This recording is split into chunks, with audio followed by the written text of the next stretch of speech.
and today's Mystic Minute is about your inner voice. We have lots of inner voices. They're yakking at us all the time. We don't listen, we tune them out because the information that's coming at us isn't always accurate. There's just an ongoing conversation in our head. So how do you discern what inner voice to listen to? What is the inner voice that is actually our intuition, which is actually our inner being that is talking to us?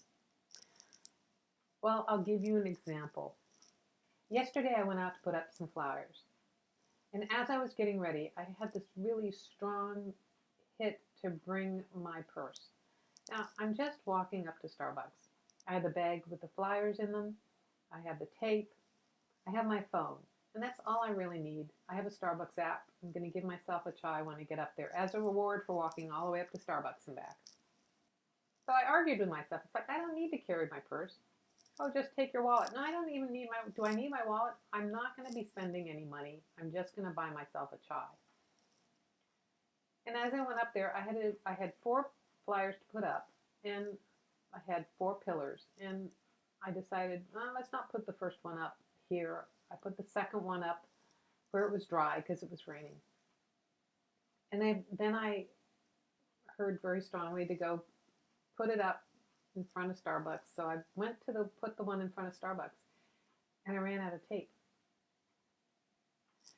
And I thought, shoot, if I had my wallet on me, I could cross the road to UPS and buy some more tape. That was so clearly my inner voice. How did it sound like? How was it different between all the other chatter in my head? It was a voice coming in from the side. It had a really strong message. How does that differ from the other stuff, which is like, my child is going to die when he gets on an airplane, which is not necessarily accurate. The thing about our inner voice is to notice it and pay attention to it.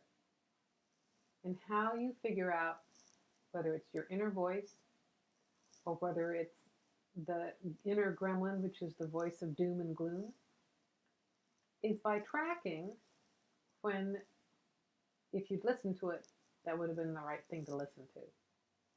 Or tracking that when you did listen to it, the right thing unfolded, then you know that's your inner voice. Another clue that I have is that this wasn't dramatic. It was just like, take your purse. Take your purse. It wasn't like, oh, you're really going to need your purse or a terrible thing's going to happen. None of that. It wasn't like disaster.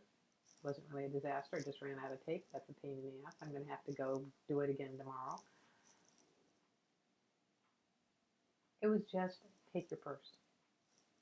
Take your purse.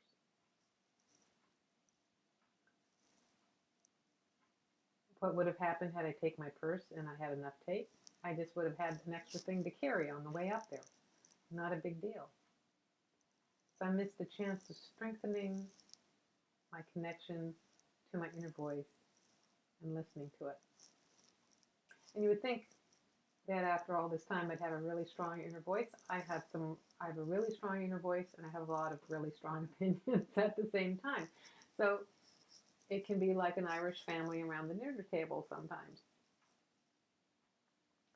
So the skill, again, to develop is not listening to your drunk uncle at the dinner table, but listening to your quiet aunt sitting in the corner.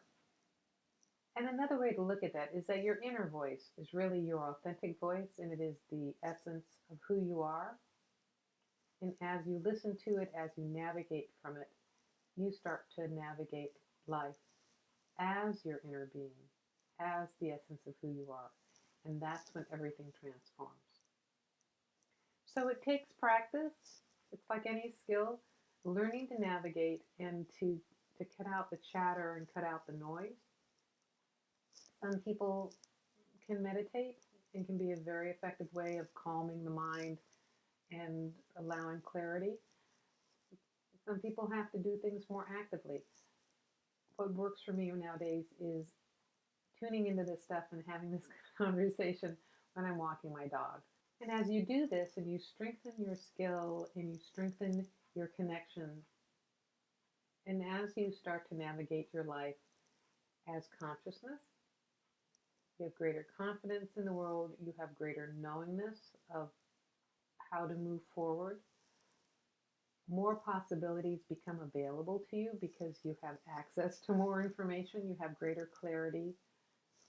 If you're going through tough times, you can see the light at the end of the tunnel.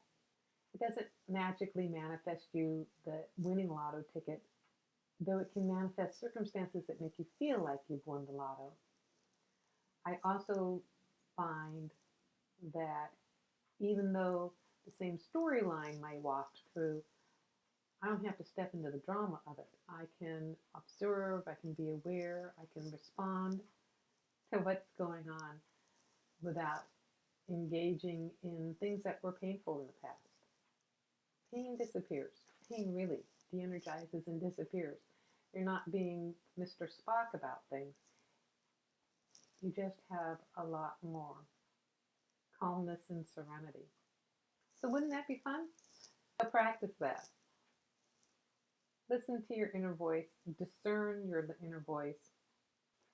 Notice, is this dramatic? Or notice if it's just calm but insistent. If you like these videos, you can subscribe to them on YouTube. You can sign up to receive them in your inbox. And if you want to know more, you can go to my website, joan-newcomb.com. I have a weekly podcast, and you can find out other ways to work with me on my website, joan-newcomb.com. And I'll have another Mystic Minute video in a couple of days.